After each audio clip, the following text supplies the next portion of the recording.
Thank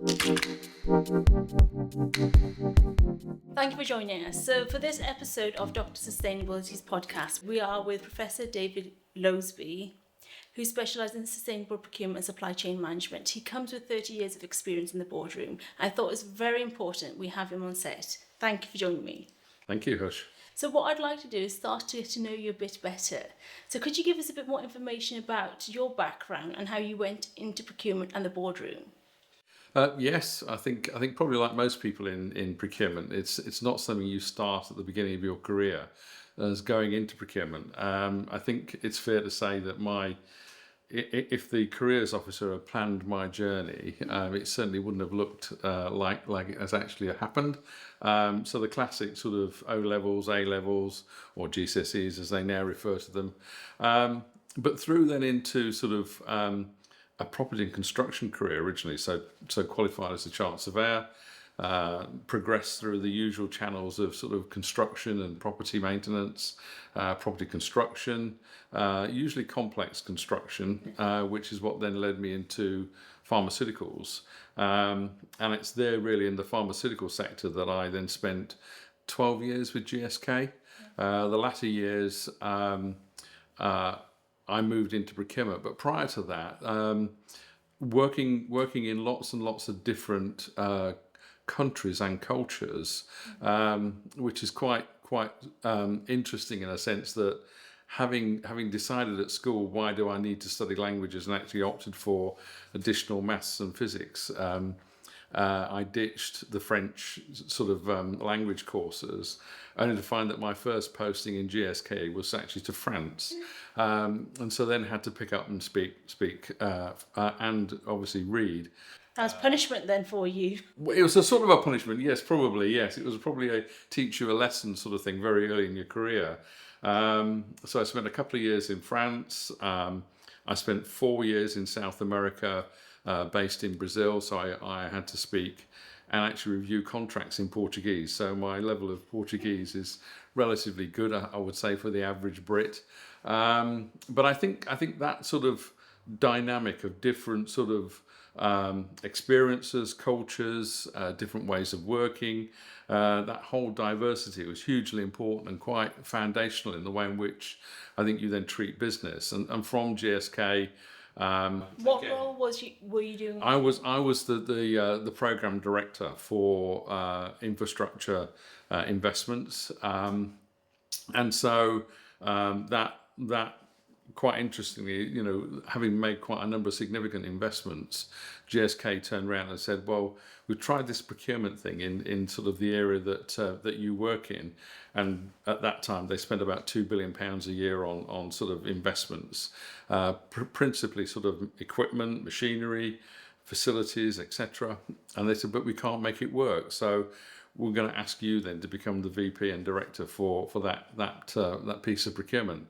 And that's where my procurement journey really started. Going back 30 years and just stepping into procurement, what was the viewpoint of procurement at that point? Because I imagine the last 10, 15 years there's been a huge push with procurement and recognising it as a profession, as opposed to 30 years ago, but it could be quite different. It was quite different, and interestingly, GSK was seen as one of the leaders in procurement. They were one of the first to adopt category management, and in fact, they set up their own way of teaching and delivering category management as a practice, and so were seen as very advanced at the time. And so this was a recognition that it was moving more from a sort of back office, tactical, operational type function, just fulfilling the demand of the business effectively, to one that was more strategic in terms of saying, well, yes, you might want that, but let's look at the needs versus the wants, and start to sort of develop different criteria. Would you say then, there's a common word that I use and I've heard other people use, so procurement going away from just being a function to having a personality. So basically, we want this many laptops, we want to buy this, please go and do it for us. We know what we want, we don't really care what you have to say, to now actually going to them for advice, direction, guidance, support for the process, and respect for that process as well. I think that was definitely a turning point. I would say probably the mid-90s was the turning point for procurement, really, in a way, because as I said, it did get a voice. Some of the more enlightened organisations and those that were able to, dare I say, even invest in the capability in the function, started to reap the benefits of it. And of course, that then creates its own demand profile, if you like, for skilled professionals. So thinking back to the 90s, is there something that triggered the change or the shift that happened within procurement? I think the recognition that, as most people will probably recognise, procuring goods, services, equipment, whatever in the pharmaceutical industry has to be, by definition, right. There's no sort of second chances on getting a drug right or wrong sort of thing. There's a lot you on the don't line. operate on that basis. So you operate on the basis that it's very complex. Bearing in mind at that time, GSK were in 86 different countries. I think the staff numbers were about 120,000 in those days.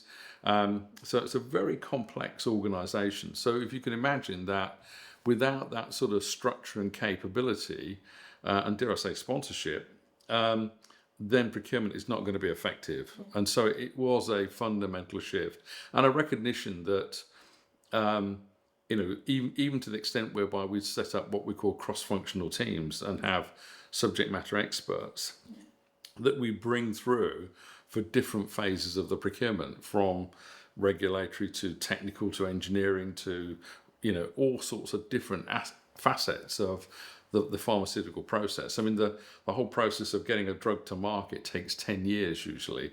So that sort of, we need to develop a drug to, we've got a new drug.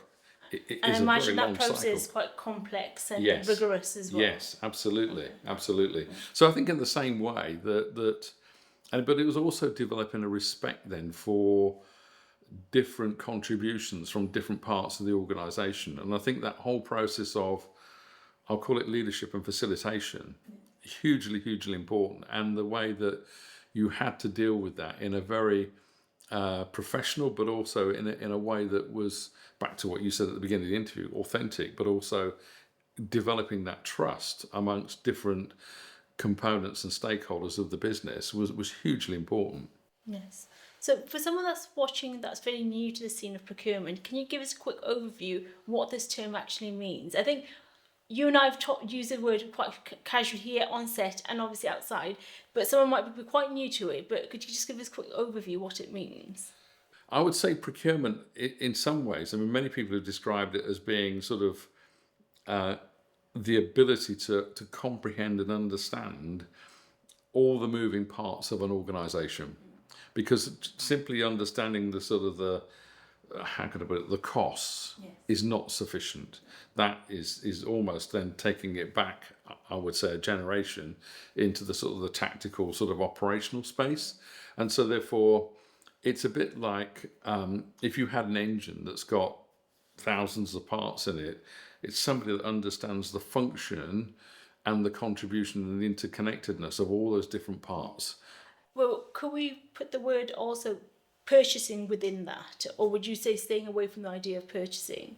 Well, it's interesting you say that, because I think I've heard many organisations refer to it as buying, purchasing, procurement, strategic sourcing, and the list goes on, as they say. So I think what we found is that over a period of time, that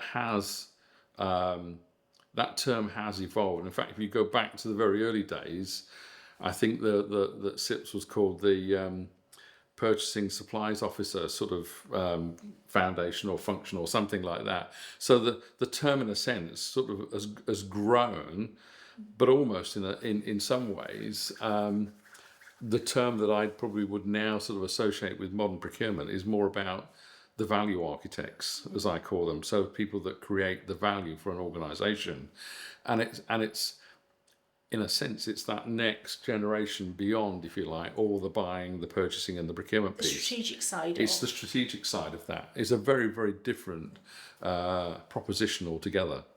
That's worth considering. When you look at how much is actually spent, and if you're not strategically doing it, you're actually missing out on opportunities as well. Hugely.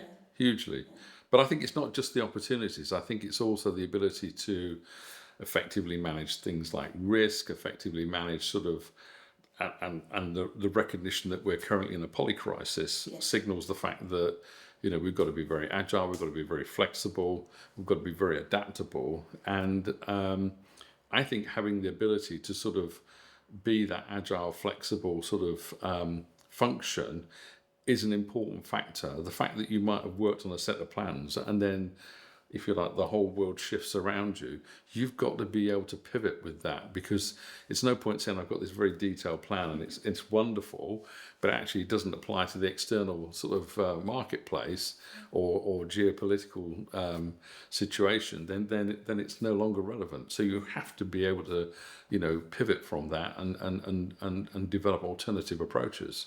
What I'm taking what you're saying here, it's a strategic function, it's moving parts, it's also looking outwards as well as inwards, Correct. making decisions strategically long term for the organisation. Yeah. And in some sense, horizon scanning. Horizon scanning, but also I think advisory as well, because often getting into deep conversations with different parts of the business, whether that's HR, marketing, or whatever, getting into conversation with them about saying, what is it that you're trying to achieve? What are the things that you see on the horizon within your function? So take HR as an example, which would be, actually, we're quite concerned about retaining the talent that we've got. We're quite concerned about developing new talent in these areas. We're concerned about sort of the way in which we will continue to sort of upskill our workforce.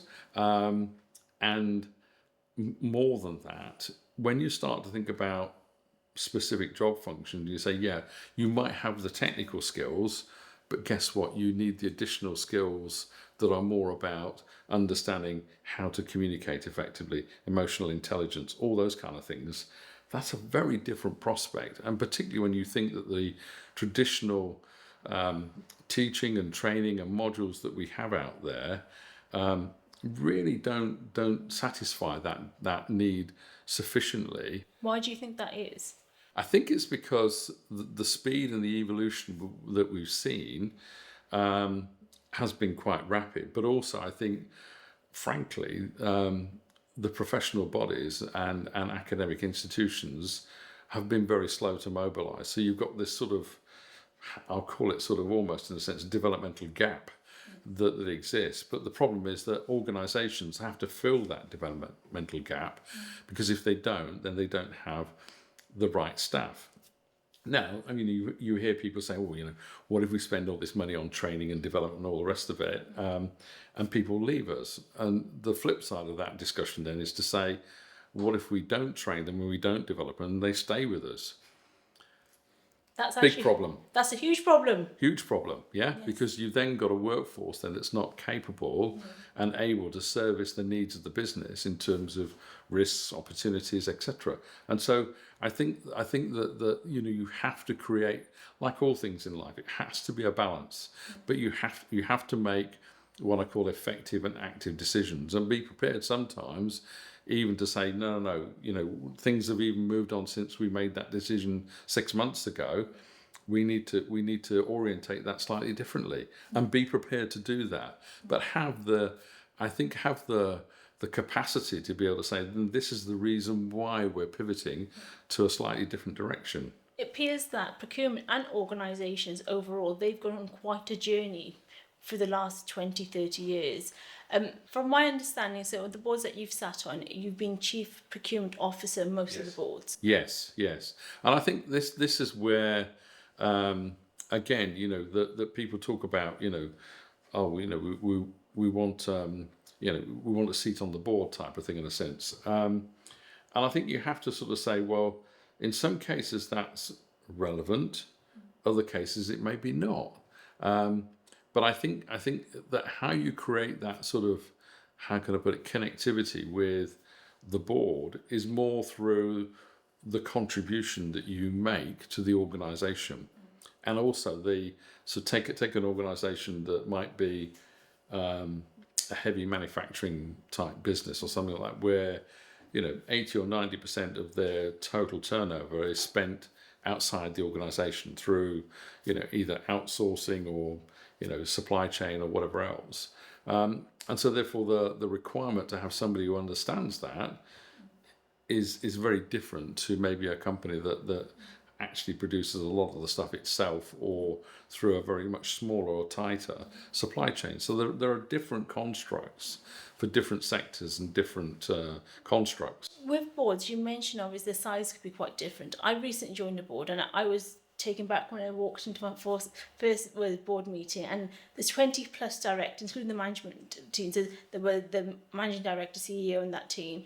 There was a translator. There's a lot going on. Yes. How do you manage lengthy, sizable boards with personalities and also everyone's viewpoints getting heard?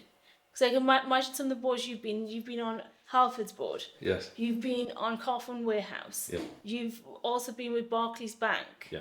How do you get your voice heard, especially with procurement transitioning? And there's quite mature roles on that board already. And procurement, do correct me if I'm wrong, maybe in the early days wasn't as mature compared to some other roles. Yeah, and I think what you'd have to say is that. Certainly in sort of managing the bigger boards, if you like, then I think that it's natural that the CEO typically would say, look, this is how we're going to manage this sort of diversity, if you like, of input into the board. He or she might talk about the different expectations that they might have. They may talk about the different way in which the board is going to operate. They may talk about the fact that actually, you will probably realise that there's many pre-board reports circulated prior to the actual event of the board meeting, which is the decision-making forum. Yes. But also you'll have delegations of authority that are set by the board. So take Rolls-Royce as an example. The delegation down to me... What role did you play in Rolls-Royce? Group Chief Procurement Officer. So the delegation to me was anything below £100 million is what I got to sign off. Okay. Anything above £100 million went to the main board. Yeah. So in doing that, it starts to then make certain things more manageable. So by defining, if you like, in a sense, what I call the boundaries, the scope, the principles, the frameworks, and all... It's effectively like that. It's like the operating structure, if you like, how it will work, how this machine is going to work. It's a bit like setting up the parameters for a machine to work, about how many revs per minute the engine will operate successfully at, how much fuel it will consume.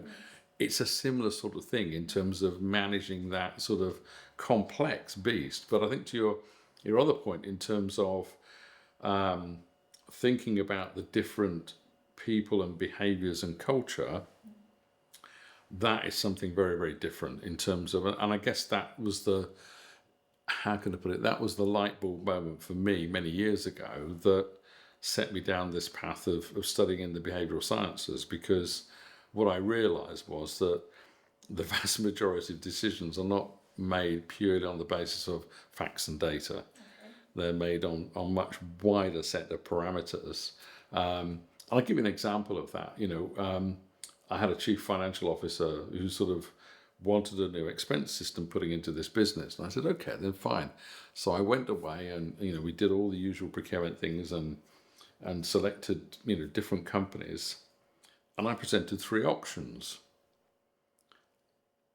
And it was interesting because the option that I said, this is the one that we should choose, which was actually a medium-sized organisation as opposed to I'll call it a well-known brand name.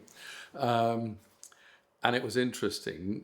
The CFO turned around and said, no, we'll go with the well-known brand name rather than the medium-sized entity at a much more affordable. And actually, dare I say, it wasn't just about affordability, but it was also about the fact that the response times were better, their service and support was better. So a lot more psychology goes into the decision. Yeah, exactly. So I dug into this further because I didn't understand why we got this decision to go with I'll call it the well-known brand name, shall we say.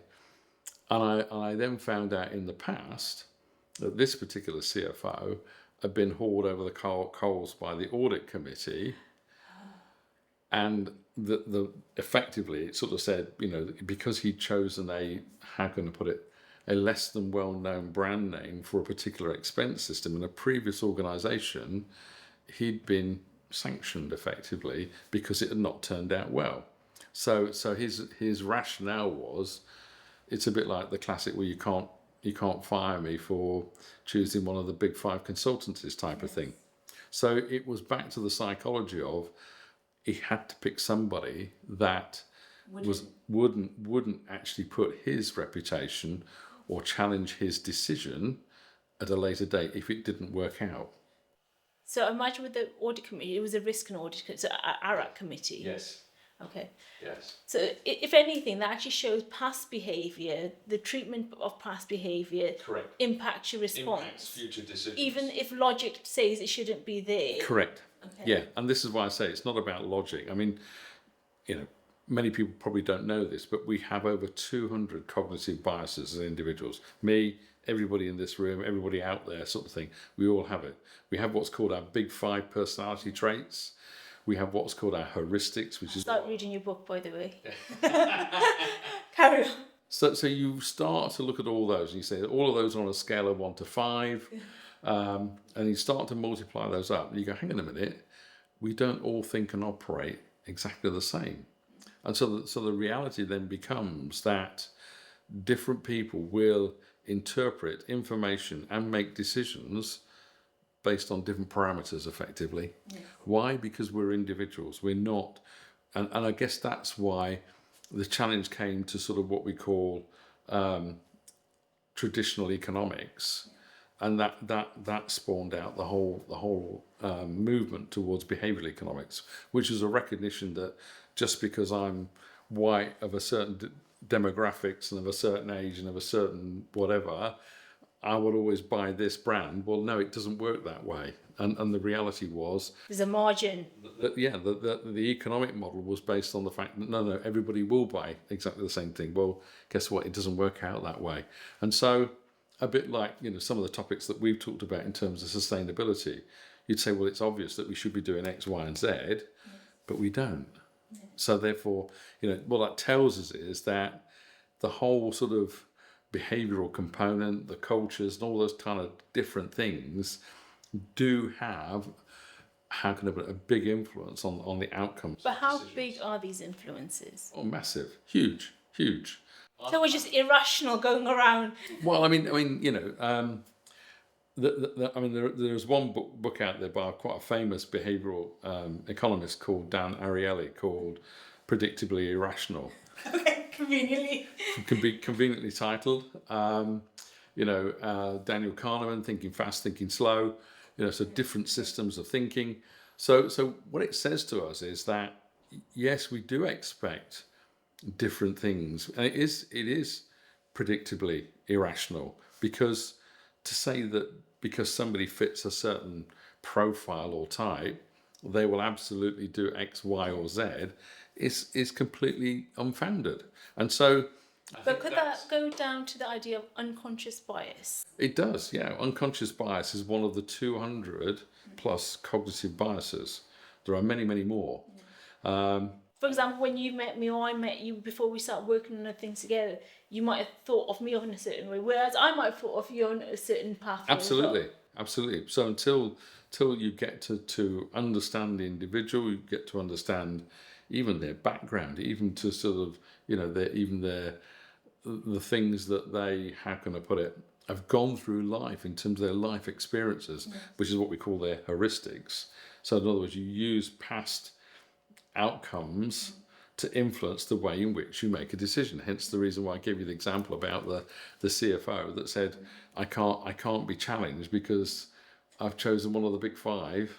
One of the things that I've focused on in my research over the last 5-6 years is cognitive diversity. So this is about saying, yes, there's a place for neurodiversity, there's a place for ED&Is, we understand it, but actually cognitive diversity is hugely impactful.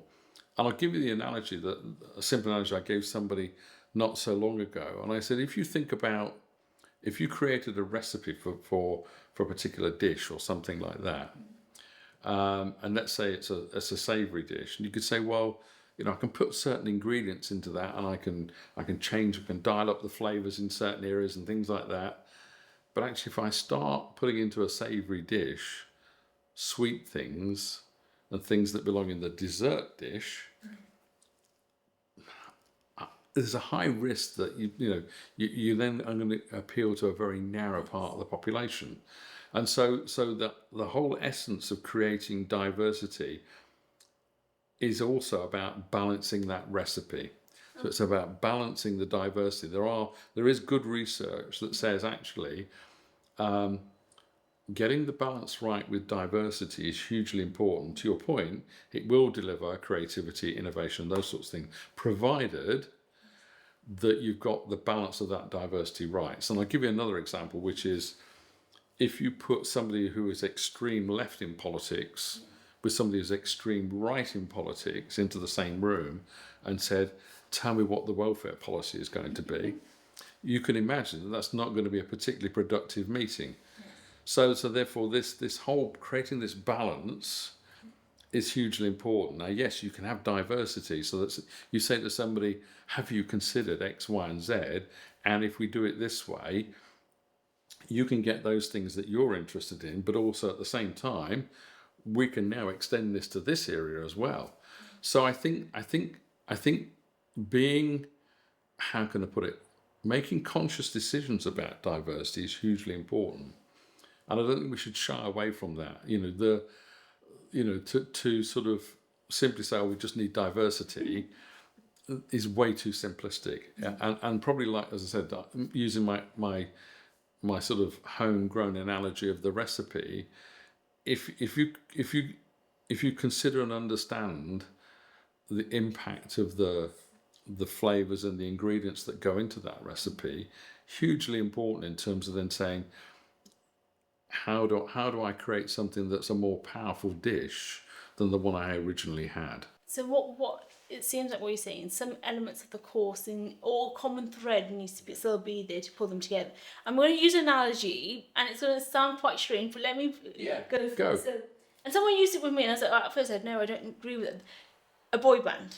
Yeah. So you have, just say, four or five individuals in a boy band. Yes. Very different in some ways, but somehow there's a thread that pulls them together to make them successful. Yes. But that thread is vital. If you cannot get that thread right, and then when it's the same with the management team, the same with the leadership. Yes. They can be different people, different angles, but you need to have that thread that pulls them together. Yes, it's a bit like trying to find that sort of commonality, that golden thread that runs through. And if you don't have that, then I think you just end up with that discord, as I call it, between the people, and therefore there'll be certain things where you say, actually, it doesn't matter whether you're, male, female, non-binary, or whatever sort of thing in a sense, providing you've got the same passion, interest, whatever it happens to be, and that's the commonality that actually brings everything together. Great. If there are other things, and to your point about the boy band or the girl band, whether that's the Spice Girls or the Rolling Stones type of thing, and wherever you want to pitch it, getting that commonality, getting that, and again, it comes back to what I call the recipe of the diversity. Getting that diversity right is hugely important. So in other words, having it that whereby that diversity is no longer a positive contribution, but it becomes a negative contribution. I think it's been really insightful just to understand the psychology of things with you. Well, I'd like to go back again to the boardroom, talking about this time diversity quite conveniently in the boardroom. So in the last few years, we've had new roles coming into the boardroom. So over the last few decades, we always had the chief procurement officer come in, stabilise. I think right now that would be a role that's maturing, but more recently, I would say in the last 5 to 10 years, we've had the chief sustainability officer walk into the boardroom. It's been quite critical, that role, in terms of people being offered the role. There's been suggestions that quite often it's given to a woman. These are some of the things I've read. The role that's given to somebody is given without a budget, or the capability to perform, or even the respect of that role. Can you give me some insight of what you've seen in terms of this role coming to the boardroom? I would say that my experience has been quite diverse, as in the experiences that I've had and from conversations I've had with people.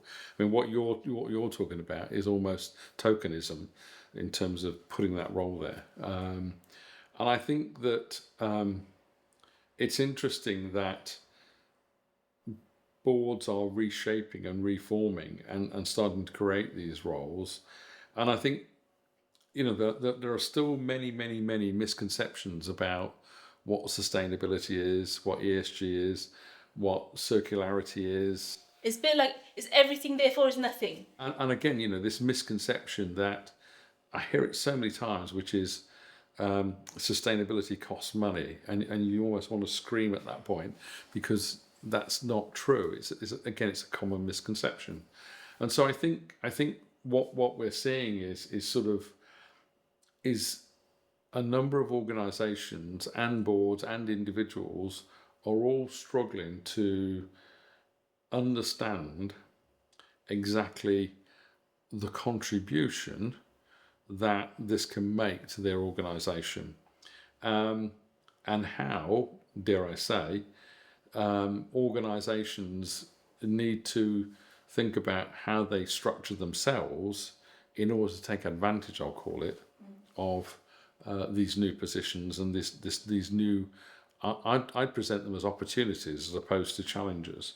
Yes, there are many challenges. Procurement's faced many challenges over the years. We know that. And we're still not there yet, dare I say.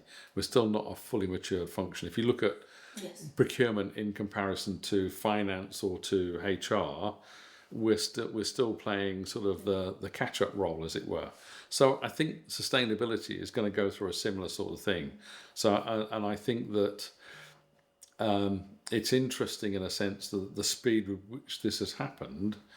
Almost you could say, well, this is almost like procurement on speed, really, in a sense, for sustainability, because it's just come in so fast. I think the sense of urgency of taking action with sustainability in terms of climate change as well is a case of boardroom need to take action. What do they do? Yes. We will have this role, Yeah. and now we will give this role to somebody, and they will fix the problem. Yeah. And it doesn't work as easy as that. No, it's far more complex than that. But then, if that's the case, are we not really performing? Are we just sitting here making tokenistic gestures in the boardroom, but not supporting that function to actually operationalise them? I would say that there are different, I'll call it different levels of maturity for different organisations, and that's the only way I think I can sort of describe it at the moment, because you've got some organisations that are truly making, how can I put it, what I would call recognised efforts in the space of sustainability. Could you give some examples?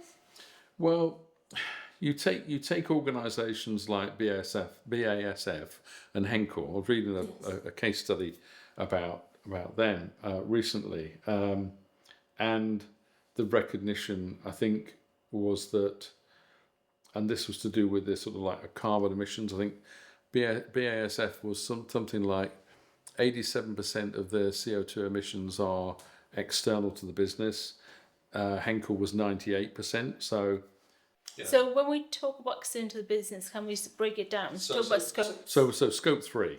Okay, so what is scope 1 for someone listening? Scope 1 and 2 is sort of the things that are immediate within your control within the business, and it's typically the smaller, let's call it 10% of your emissions, if you like, in a sense, as a business, are within your direct factory floor, around the boundaries of the organisation, of the fence, and all that or scope 2, the energy that you bring in. Yeah, that's it. So it's energy that you bring into the lights in the building and all that kind of stuff. Scope 3 is just known as the other. Yeah. And it's huge. Well, there are 15 categories in Scope 3.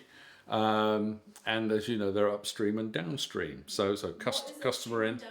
So think about it as customers and supply chain in simple terms, yeah? So if you think about it in those two simple terms, but the reality is that, as I said, in most cases, 73%, I think it is, to about 98% are Scope 3 emissions for one organisation. So the reality is the complexity of that sits outside your boundary, if you like, and these are things that are then require, if you like, it's effectively that ecosystem that you create, which is why you have this notion that effectively companies compete as a complete supply chain. In other words, that total ecosystem that competes, not just the single entity. In essence, the way I look at scope 3, to add to the conversation, is that it's the other, but you influence or influenced by it. You have an impact off it, but everything there is bought. And that brings procurement supply chain into a strategic function, because you need to operate differently now. Correct. But I mean, there are all sorts of examples. I mean, when I got involved with procuring some things from China, and somebody said, "Oh, that's all coal-fired power stations." So I said, "No, it's not." And they went, "Oh, I didn't realise that." Perception. Perception. That's bias again. I said, because some of them have different means of either solar power, wind turbines. I said, there's different ways of them generating power in China and other countries. And I said, depending on which province and which power station services that particular manufacturing location, will determine, what kind of. Can I be quite critical with Yes. what you've just said? So what you've said comes down to having a lot of knowledge, experience, and being in the industry for quite some time. Whereas it's very detailed because of your background and your knowledge. Yes. But somebody else in procurement that's been there 5 years would not know a fraction of what you've just said. No. And I think that's where then there is a role then to play for, how can I put it, more experienced old grey hair types like me that start to sort of say, actually, there's more of an advisory role to be played there, and there's nothing wrong with that. And that's why I think procurement needs to be, or it has been in some form of like evolution or flux.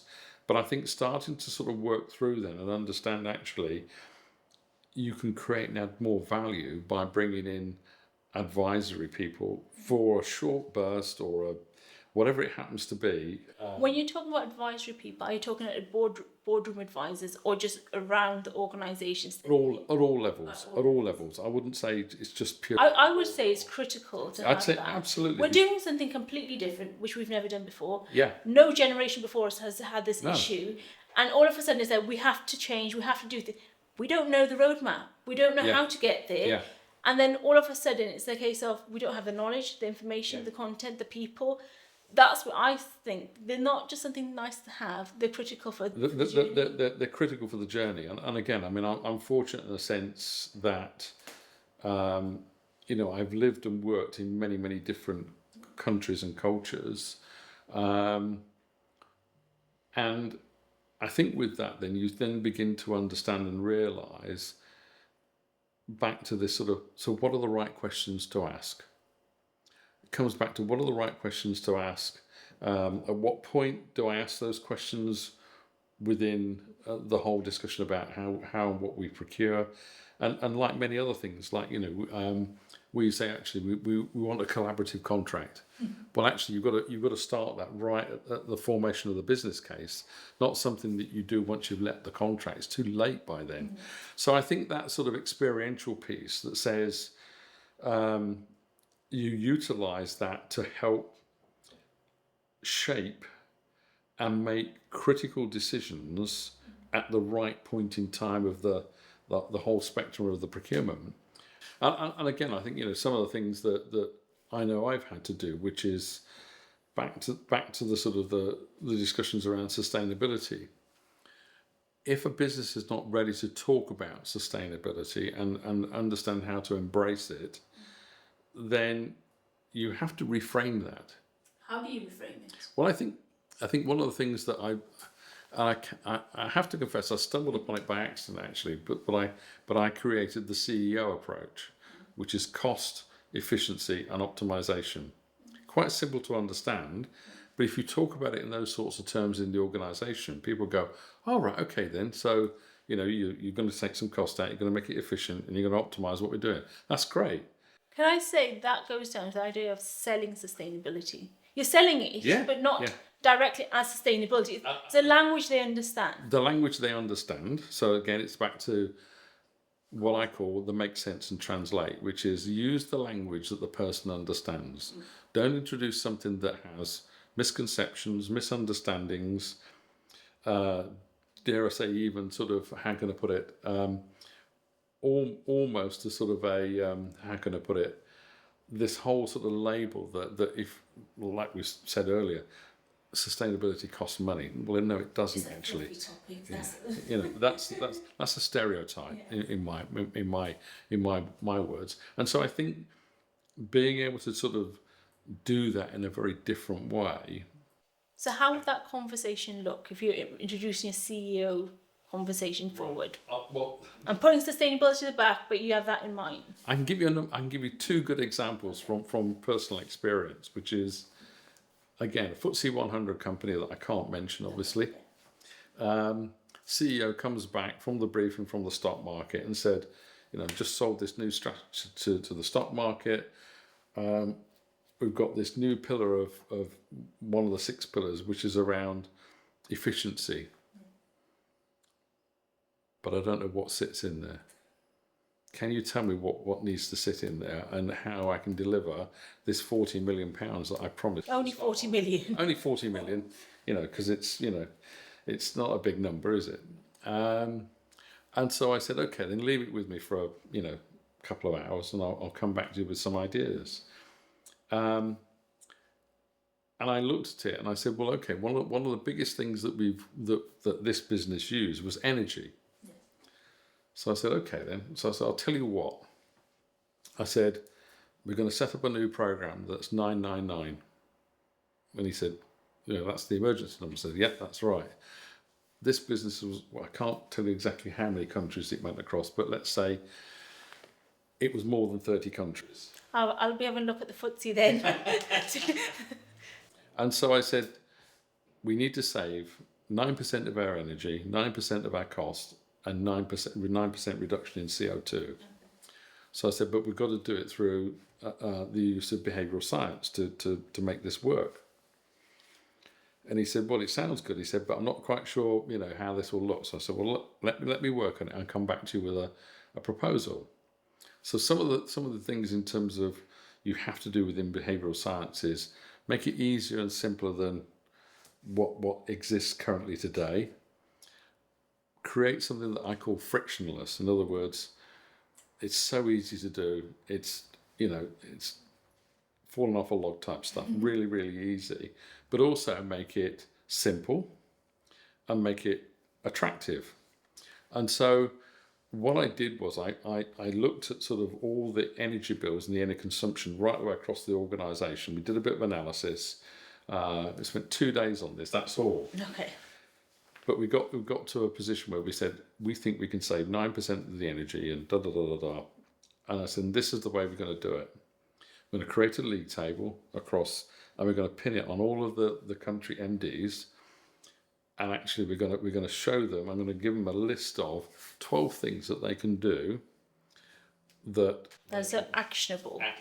That they can invest in or do that have a payback of less than 12 months. So in other words, they don't need to go to the board to get approval for the money. And I give them a list of 12 things to do. And by the time we got to, I think it was about 6 months in, we'd saved 17% of the energy. That's phenomenal. Around about 17% of the cost, because it's comparable. And I think about 14% of CO2, which we'd managed within 6 months of launching the program. That's one way of selling sustainability. Oh yes. But we didn't talk about it as being sustainability. It was an efficiency program. Round one of the business pillars. And if you're efficient, so it was nothing to do with sustainability at all. We didn't badge it as sustainability. We never even mentioned the word sustainability. We simply captured the data that told us how much CO2 we'd saved. So in a case, getting sustainability through, but through the back door. Yes, correct. Similarly, so another example was in a retail business, literally thousands of retail outlets. Again, FTSE 250 business, lots of money being spent. But one thing we recognised was that not just the energy consumption, but the air conditioning and things like that within the retail estate was very old. and again, this comes back to the sort of the technicalities and knowledge, which is you can have air conditioning units of different, I'll call it configurations or types. I won't go into the technical details, but some are 30 to 40% more efficient than others. The cheaper ones are not the ones that save you 30-40% of energy, and they use a different type of refrigerant and all that. So this is going back into sometimes you get what you pay for. Yeah, correct, exactly. So I said, if we do this, I said you won't get the declining customer shortfall because your air conditioning is not working. You'll save this amount of energy, you'll save this amount of CO2, and you'll save this amount of money. So I created a new dashboard, and the business went, but it's an efficiency program based upon customer satisfaction. You didn't mention sustainability at all, not once. So what the narrative here appears is to really sell sustainability is not to sell it for the front door, it's for the back door. Talk a language that people understand. And then bring people on the journey. Yeah, So and be practical. And be practical about it, because again, getting ownership then of, customer satisfaction, big tick for sort of the retail ops guys. They keep them happy. The MDs of the business, great. I've reduced my costs. The ESG and sustainability director, fantastic. I've now got all this stats and information I didn't have before. So you create the sort of the appeal to different people and different audiences in the business, and it's not a one-size. But here, what we are talking about is an organisation with healthy enough capital to do a long-term investment. Yeah. So. But all those investments, again, in the second example, the payback was less than 6 months. Oh, okay. Yeah. So this wasn't sort of like, it's a payback in the never sort of thing. But with that, there has to be a level of perception of them willing to take that information in. Because I think there's a viewpoint. People think, oh, well, I could get solar, but the payback's how many years, how many decades? Yeah. We could do this, but that 30 grand up front. Yeah. But I think this is about taking things in stages, which is, yes, we've this particular business was already buying green energy. Yeah. So you said, okay, but this is about consuming less energy. Yeah. So you take different approaches. So it's a bit like saying, I can't go out and boil the ocean all in one day. It's not going to happen. So therefore I have to take things in stages. But back to your point, which is, I think trying to sort of lead almost, if you like, on the front foot of sustainability and only sustainability, I don't think is the way forward. I think we have to recognise that it's part of a bigger picture, and I think procurement are well positioned to play that role if they have the skills, the experience, and the capability to do so. And I think that there are ways of doing this and delivering it. I think those ways go back to investing in procurement. Yeah, it's back to investing in the people and the skills, isn't it? And right now, when you go and speak to some of the procurers, they feel exhausted getting the job done, behind on the schedule, tired through the laborious processes. Because how long a procurement process takes is quite lengthy. Oh, yeah. Don't feel always supported within the organisation. That's what they say. Yeah.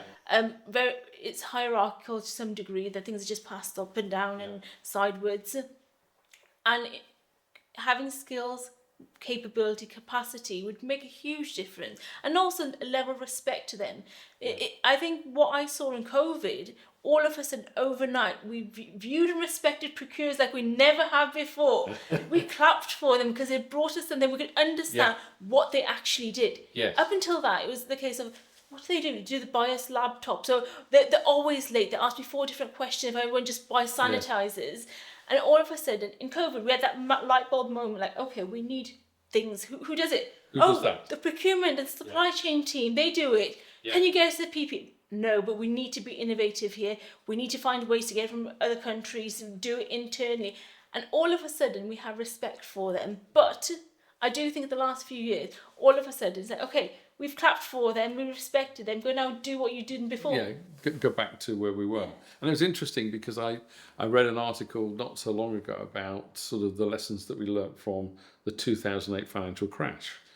and you look at all the recommendations that were made, and the report said something like only 15% of the recommendations to ensure fiscal stability, if you like, for the financial markets and the banking system had actually been implemented. So again, there's another lesson learned there in terms of what we learnt within COVID.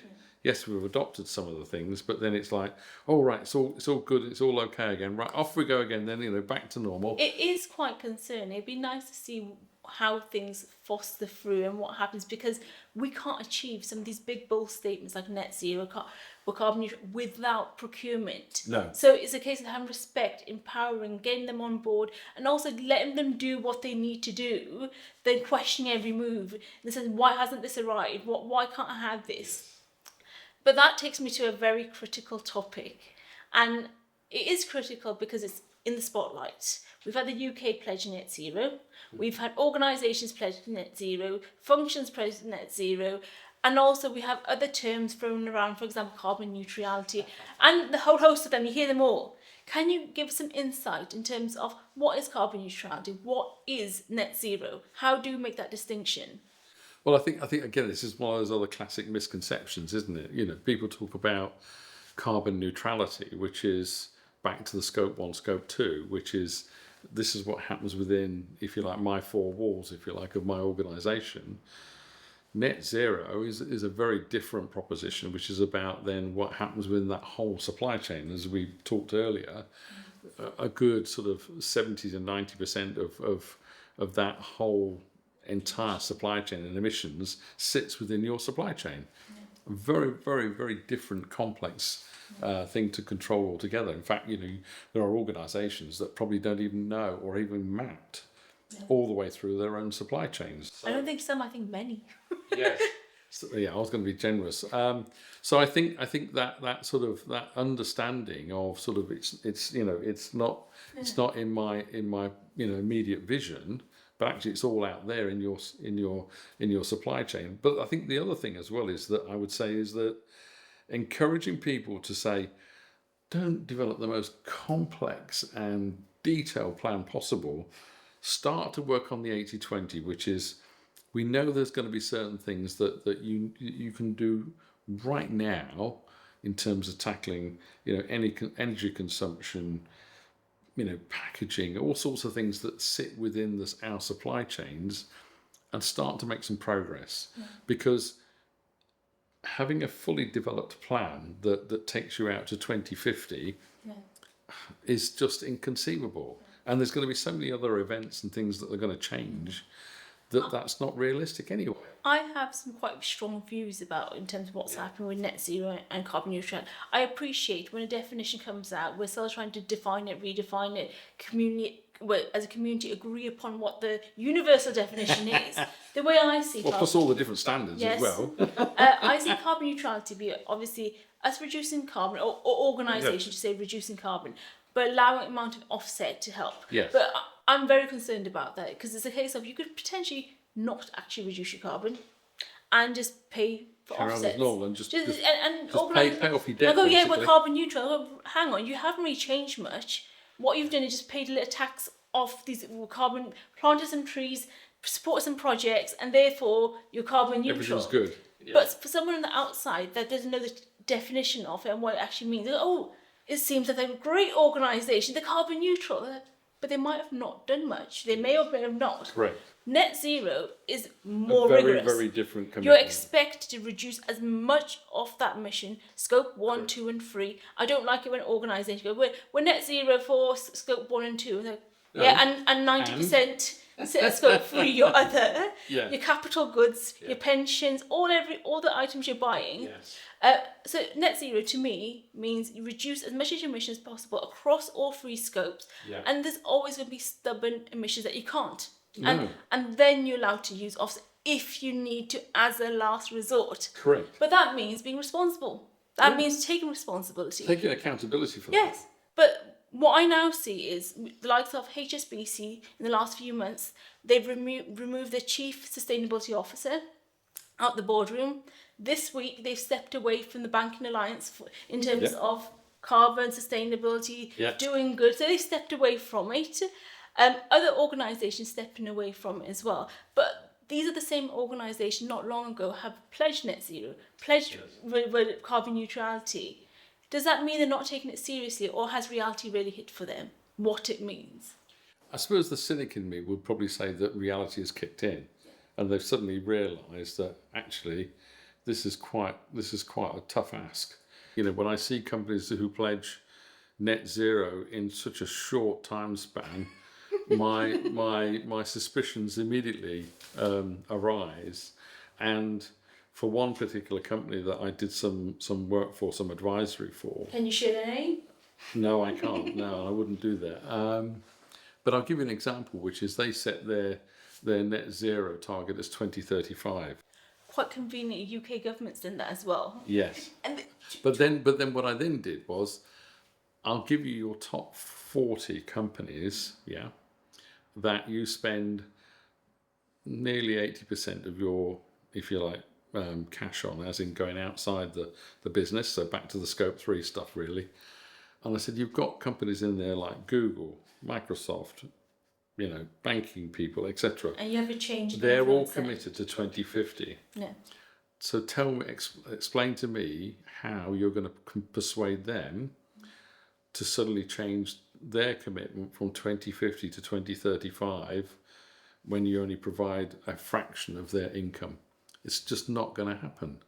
So you need to have a reality check around what it is that you commit, because if it's not realistic, then I would suggest that you're going to lose credibility in the marketplace if you don't realign, because even at 2050, that is still a tough ask for many organisations. It's a tough ask, but I also have concerns with 2050. If we're leaving it to 2050, first we have this urgency. We won't look at it until 10 years' time. We've got plenty of time to do it. Secondly, as we're still addressing it and we're still gathering pace, we're losing nature. We're losing land. Yes, We're literally losing land around the world. And it's a case of, it's easy to say 2050 because it's like, oh, well, we could go with certain science-based targets, we could go with certain acronyms that we want to follow. But I think it has to be a meaningful one for each organisation, and it has to be as quick as possible. But I see it by 2050, what we're going to lose in terms of species, land, people, because they're going to be climate refugees as well. Well, yeah, I mean, you know as well as I do. You know, you look at the fact that we've tracked 1.3 degrees C since pre-industrial levels of climate increase. But you then start to look at the other factors in terms of, if we then get to 2.5, 3 degrees C above that level, which is then going to mean that we are going to be in a position then where certain places in the world will not be habitable. Every degree C that increases, there's a 7% increase in vapour and humidity levels. Yes. So the net effect then means that we need more energy then to be able to offset the ability to be able to then manufacture goods and services. So it does then become it's a vicious circle. Yeah, it becomes a vicious circle. So in some ways, to your point, which is if we don't interject and do something, then actually the whole thing could escalate quite horribly. So I think the pragmatic solution for me would be to say, rather than saying have an end target, why not set staged levels that says by this date or this time, you will have needed to have achieved this level of maturity in terms of carbon reduction, whatever it happens to be. Because I think for me that, you know, as you say, quite rightly, sitting here today at 2025, we're talking about 2050, 25 years away. Most CEOs only last a couple of 3 years sort of thing. So he's out the door. They're out the door, they're gone.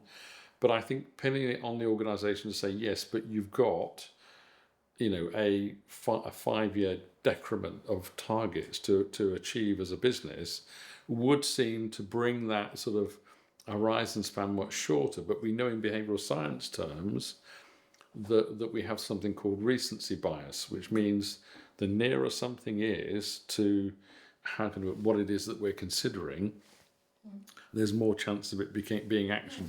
So it's something that's way off there in the future distance, We won't connect with it. Yeah, I think right from the beginning, 2030 wasn't possible because you have to re-engineer everything around you, and you can't do that. But we do have to be realistic about this, and that's why I'm saying I genuinely believe that maybe, let's say 2050 is the right date, but I think there has to be a structured, measured plan on a 5-year cycle or something like that that says these are the things that you have to achieve in these 5-year periods, and we want demonstrable and measurable shifts, if you like, in a sense, in what we then, and particularly in the Scope 3 area, in terms of energy, waste, circularity, all the things that we know contribute to that. We have to make some significant strides. I mean, you look at every single construction site that you can pass in the UK and around the world. You look at the tremendous amount of waste that just goes into landfill, and you're just thinking, why?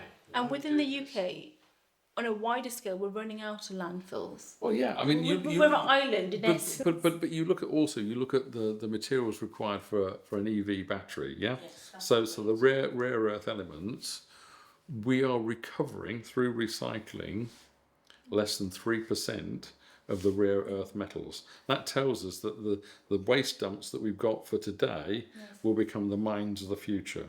Why? Because we'll have run out of all that stuff. I think with electric cars, there's a lot of misconceptions. Obviously, when you're going with electric cars, we have one as well. So we're in the journey.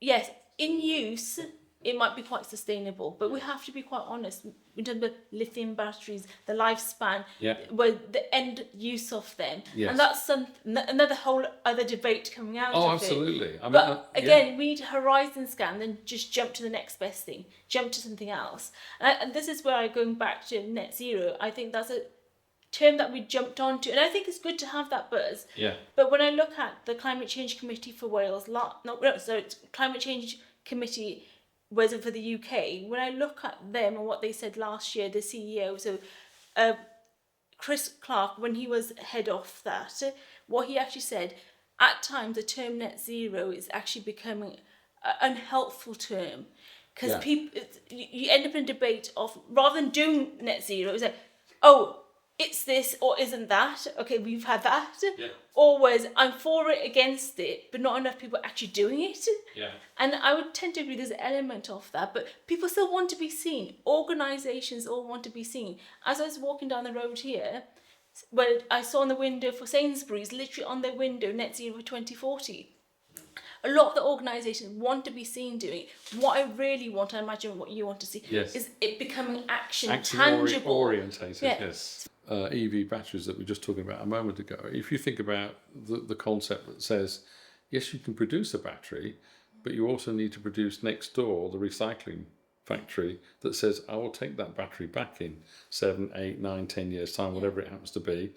I'll refurbish it and put it back to sort of as new, but I'll also recover all the waste materials and everything else that comes out of that, because we know that's what happens. It's fundamental. And I'll put that battery back into the system. I mean, we've seen examples whereby the whole lease model, the Xerox model, which is, we won't sell you a copy, but we'll lease it to you on the basis we'll bring it back, and actually we'll remanufacture it and put it out there as a remanufactured photocopying device. So some of those models start to sort of say, this is not about just, so say for a car, sorry, you're not going to own a car in the future. That's not for you to decide.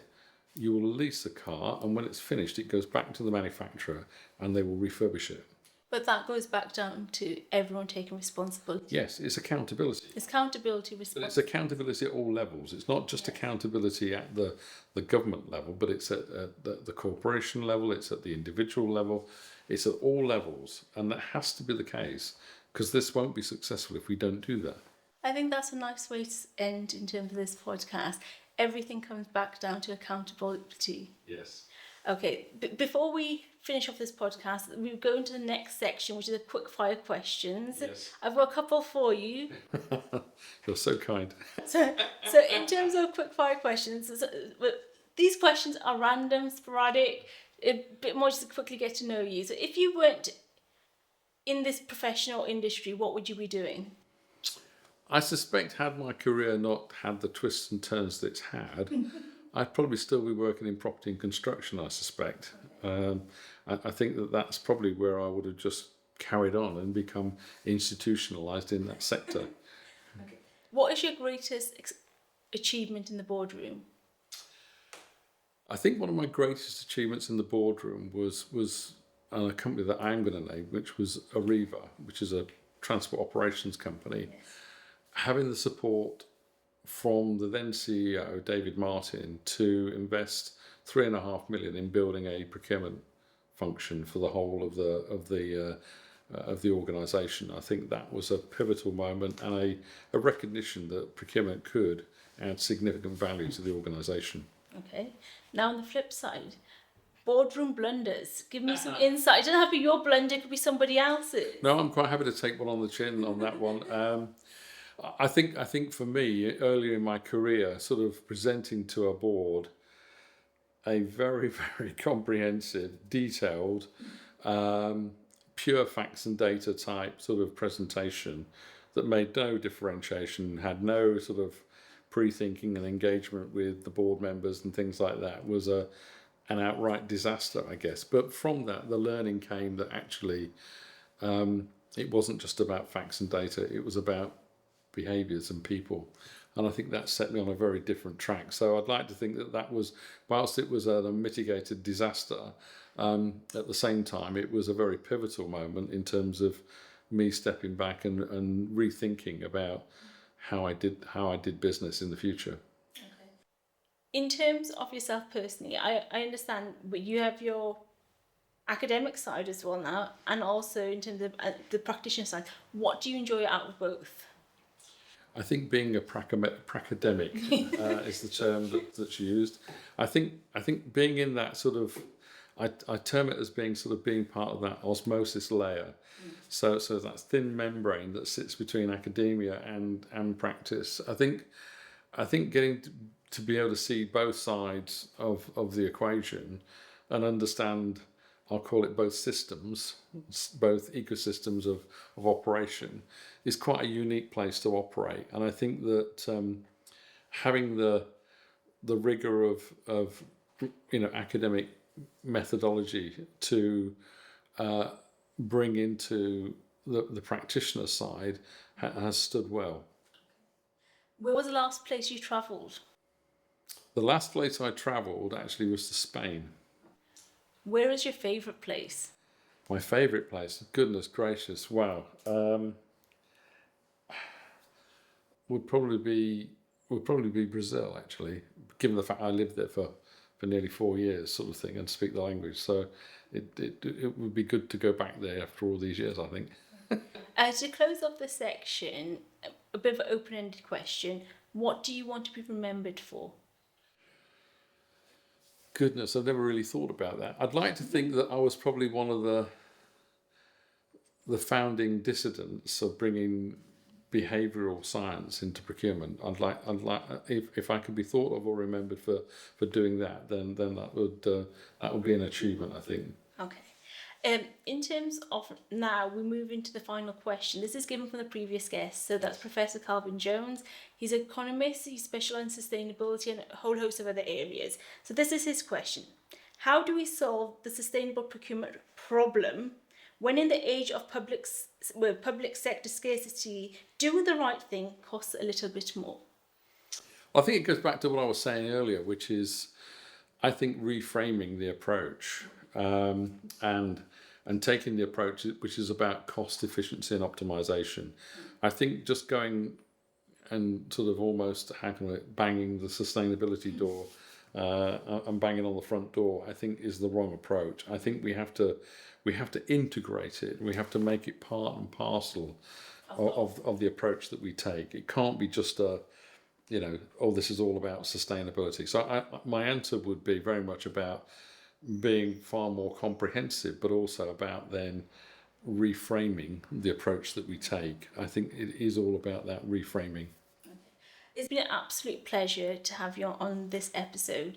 Thank you for being on here. The final part is that I asked you to give a question for the next guest. Here goes. Oh my goodness. So that comes to us closing off the session. Thank you for your time. All right, thank you.